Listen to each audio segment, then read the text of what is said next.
বাংলাদেশ জাতীয়তাবাদী দল বিএনপির কেন্দ্রীয় সহদপ্তর সম্পাদক ও নাটোর ১ আসনের মনোনয়ন প্রত্যাশী অ্যাডভোকেট তাইফুল ইসলাম টিপু শনিবার লালপুর ইউনিয়নের রামকৃষ্ণপুর, মহেশপুর কলোনি এবং কলেজ মোড়ে গণসংযোগ চালিয়েছেন।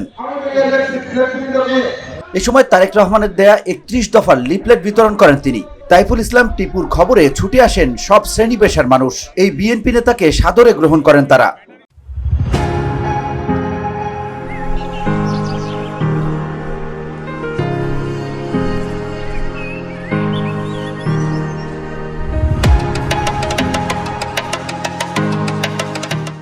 সংক্ষিপ্ত সমাবেশে তাইফুল ইসলাম টিপু বলেন, জনগণের ভাগ্যের উন্নয়নের জন্য কাজ করে যাব আজীবন। কিছু পাওয়া না পাওয়ার হিসেব না করে জনগণের জন্য কাজ করার অঙ্গীকার করেন এই বিএনপি নেতা।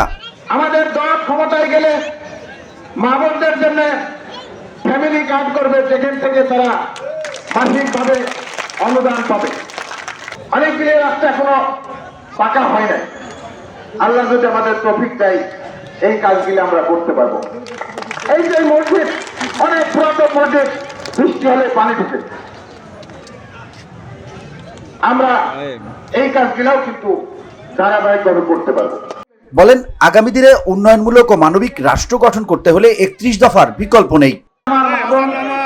আমার মুরব্বীদের কাছে আমি দোয়া চেতে এসেছি, আপনাদের দোয়া যেন আল্লাহ পাক কবুল করে। আমারও ভোটের জন্য আপনাদের কাছে তারেক রহমান, খালেদা জিয়ার দোয়া নিয়ে যেন আসতে পারি। আমরণ এই এলাকার মানুষের পাশে থাকার অঙ্গীকারও ব্যক্ত করেন তিনি। আগামী জাতীয় নির্বাচনে মনোনয়ন যিনি পান না কেন, ধানের শীষের পক্ষে ভোট চান তাইফুল ইসলাম টিপু।